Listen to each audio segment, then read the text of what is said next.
Dites-vous que pendant qu'il y en a qui regardent Actu Réfractaire, t'en as d'autres qui regardent BFM TV qui commentent Macron qui est allé acheter des jeux à gratter dans un bar PMU. Emmanuel Macron, vous le voyez sur ces images, s'est rendu dans un café, dans 3 communes précisément, sur le chemin de retour vers Paris. Il s'est arrêté dans 3 communes différentes pour échanger avec des habitants. Je peux même vous dire qu'au moment où on se parle, il est dans une station-service en train de boire un café avec d'autres habitants. Donc en fait, il y a cette habitude qui a été prise maintenant. Il reste quand même plus grand-chose à Macron pour se vendre, hein. Allez, on parle aujourd'hui du revers de la Silicon Valley, de l'Afrique terre de jeu des impérialistes et des nouvelles annonces de Trump sur les aides fédérales. C'est parti pour Actu Réfractaire.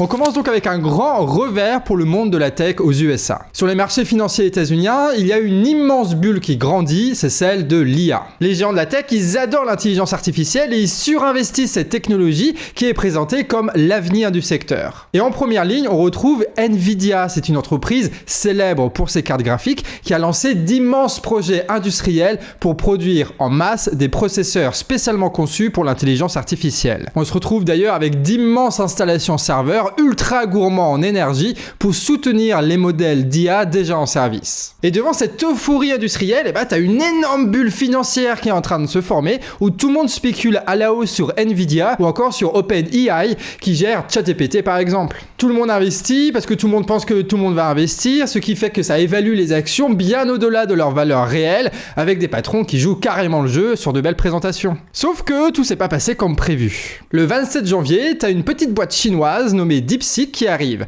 Et vu de loin, ça ressemble à ChatGPT. Et vu de près, ça ressemble aussi à ChatGPT puisque la réponse de leur IA est sensiblement la même que ChatGPT avec quelques améliorations notables, notamment sur le modèle de réflexion. La petite différence, DeepSeek utilise beaucoup moins d'énergie et de serveurs que ChatGPT pour le même résultat. Une simple carte graphique sur ton ordinateur peut faire tourner ce logiciel-là, qui est d'ailleurs librement accessible. Le pire, c'est qu'il y a un blocus sur les puces de haute performance de Nvidia en Chine. C'est-à-dire que cette entreprise chinoise a réalisé l'exploit en compilant des vieilles puces Nvidia bien moins chères. Ce qui veut dire qu'on a beaucoup moins besoin d'investissement dans des infrastructures serveurs, donc d'acheter des puces et donc de soutenir des grandes entreprises qui font des grands investissements de fou, puisqu'en fait tu peux le faire chez toi. La techno de l'intelligence artificielle semble donc beaucoup moins chère que prévu et donc en fait il y a beaucoup moins d'argent à se faire pour les industriels. Et là t'as tous ceux qui avaient des actions Nvidia et compagnie, ils se sont dit merde attends, j'ai lu il y a pas longtemps un article sur le Financial Times qui parlait de bulles spéculatives autour de l'intelligence artificielle.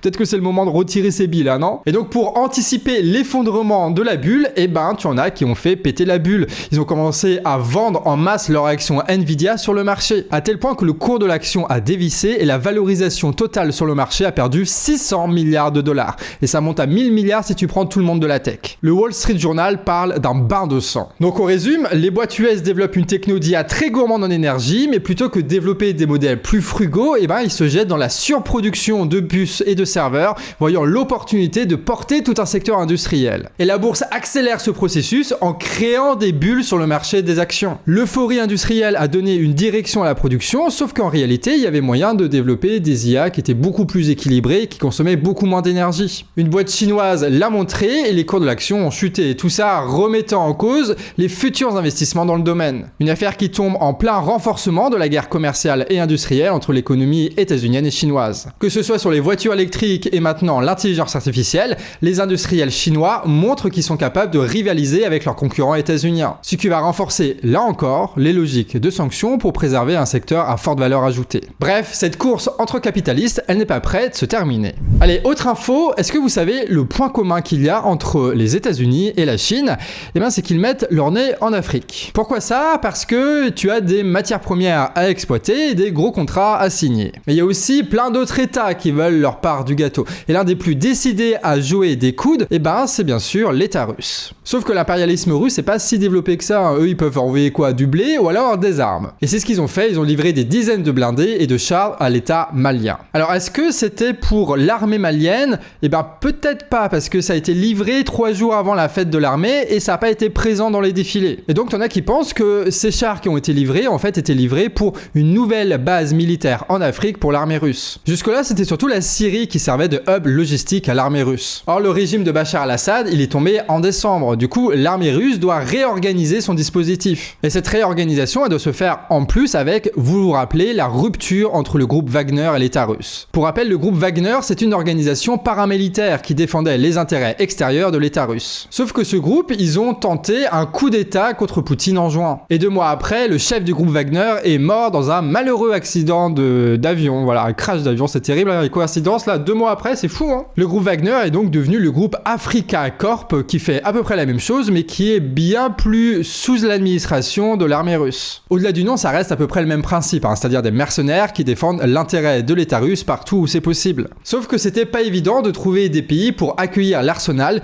puisque au Sahel, de nombreux États étaient encore en contrat avec Wagner. Et apparemment, c'était le cas de l'État malien, qui aurait causé pas mal de tensions dans les négociations. Comme d'hab, on a donc des dirigeants du monde qui font tranquillement circuler les armes entre les mains des groupes les plus dangereux. Et en plus, cette tendance, elle s'accélère avec la guerre pour le contrôle des territoires. Du coup, faudra pas s'étonner ensuite à voir des groupes terroristes qui finissent avec des arsenals de zinzin entre les mains. Et on finit avec Trump, hein. Hier, on vous parlait d'immigration. Aujourd'hui, on va se poser une autre question. Est-ce que cette politique que défend Trump défend les intérêts des autres États-Uniens? Eh bah, pas vraiment si on en croit l'administration de Trump qui a annoncé geler des milliards d'aides d'État fédérales mardi. Selon le mémo, toutes les aides financières fédérales doivent être suspendues, à l'exception du Medicare, hein, celle de la sécurité sociale et des fonds versés directement aux citoyens. Mais ça risque de concerner l'assurance publique utilisée par des millions d'États-Uniens lorsqu'ils n'ont pas les moyens d'utiliser du privé. Ce mémo, il date de lundi et il est plutôt mal passé et Trump, il a dû faire face à des contre-pouvoirs. En effet, t'as plusieurs ONG qui ont déposé le lendemain un recours auprès d'un tribunal fédéral de Washington,